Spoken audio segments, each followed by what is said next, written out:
코로나19 바이러스가 수도권 곳곳으로 번지고 있습니다. 확산 경로를 예측할 수 없는 데다 집단 감염이 꼬리에 꼬리를 물고 있는 형국입니다. 네, 자세한 이야기는 김경우 서울백병원 가정의학과 교수님 연결해서 알아봅니다.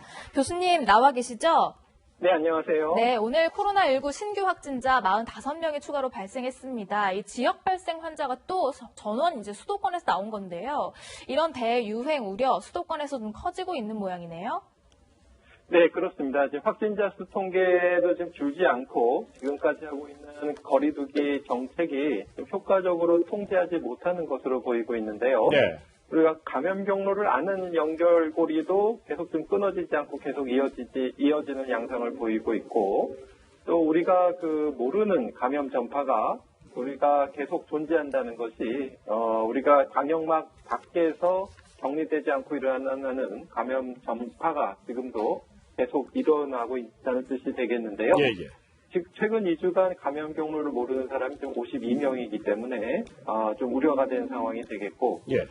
또 감염 초반에는 이제 클럽의 젊은 층 위주였지만 지금은 고령층 감염률이 증가하면서 위중 환자라든가 사망자가 증가하고 있는 이런 상황을 보이고 있는데요. 예. 지금 이렇게 이제 감염자가 누적이 되게 되면 아무래도 보건의료 체계에서 감당할 수 있는 환자들, 지금도 열이 나거나 호흡기 증상이 있는 환자분들은 코로나19 가능성이 있기 때문에 바로바로 진료가 어렵고, 특히 이제 응급실 같은 경우에도 음압 격리 병상이 없으면은 바로 응급실 진료가 어렵기 때문에 앞으로 또 진료가 필요하신 분들이 제대로 진료를 받지 못하는 현상이 수도권에서도 일어날 가능성이 있겠습니다. 네.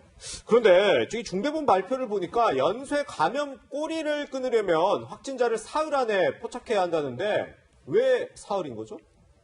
네, 환자로부터 감염이 되고 나서 체내에서 이제 바이러스 복제가 일어나고, 예. 다른 사람을 감염시킬 수 있을 정도로 바이러스 배출량이 증가하는데 걸리는 시간이 평균 한 2, 3일 정도밖에 이제 걸리지 않는, 매우 빨리 이제 전파가 일어난다는 뜻이 되겠는데요. 예. 그렇기 때문에 바이러스 배출량이 증가하기 전에, 그 전에 3일 안에 격리를 시켜야 방역 효과가 있는데, 네. 우리가 학원 강사로부터 쭉 전체적인 감염 전파를 봤을 때, 우리가 계속 방역을 추적해서 격리시켰지만 이미 찾았을 때는 2차, 3차 전파가 이미 일어난 상황들이 많이 있어서 연결고리를 효과적으로 차단하지 못하는 점들이 지금 이렇게 빠른 전파가 일어나는 하나의 요인이라고 할 수 있겠습니다.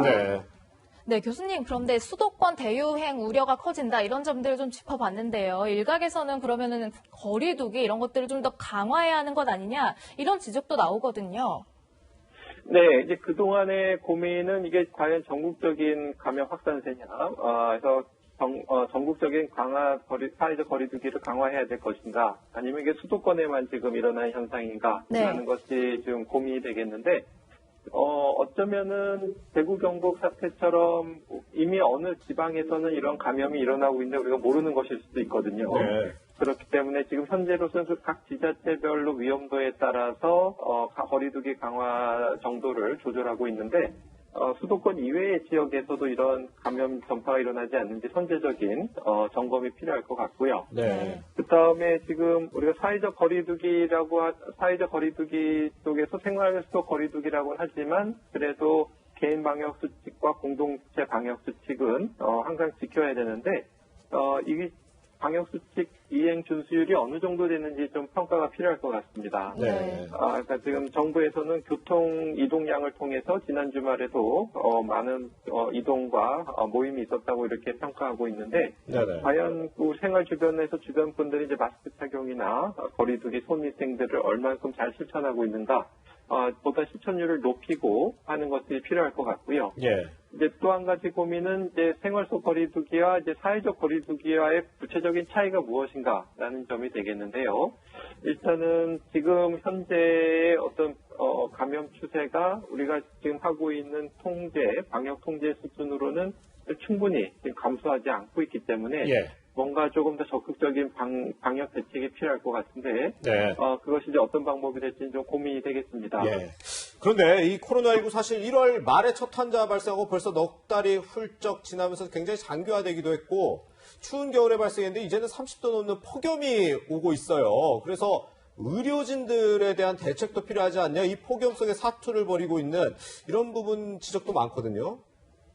네, 맞습니다. 방호복은 밀폐되어 있기 때문에 매우 덥습니다. 그리고 지금 이제 선별진료소에 여러 가지 형태가 있는데, 네. 이제 야외에서 하고 있는 도보 이동형 선별진료소는 이렇게 그 넓은 장소에서 또 교체 감염 위험 없이 많은 환자 수를 할 수 있다는 장점이 있는 반면에, 네. 지금 이렇게 너무 더울 때는 매우 그 밀폐된 방호복 때문에 체온이 올라가는 열사병 위험도 높아지고요. 네네. 실제로 그래서 이제 또 탈진해서 쓰러지신 의료진도 있었는데요. 예. 그래서 일단은 그 진료소별 어떤 특성에 따른 대책이 필요하겠지만 일단은 너무 더운 시간에 특히 이제 낮 12시에서 오후 4시 이럴 때는 야외에서 하는 선별진료 운영 시간을 좀 축소한다든지 네. 그리고 이제 간이 건물식으로 되어 있는 선별진료소들이 있는데 거기에는 이제 충분한 냉방 장치를 설치한다든지 그리고 아무래도 좀 인원을 좀 많이 투여할 수 있도록 예. 인원비를 늘려야지 또 충분한 교대 시간과 휴식 시간을 가지면서 중간중간에 휴식을 취할 수가 있기 때문에 네네. 인원을 좀 증가하는 방법도 좀 고려돼야 될 것 같습니다. 예.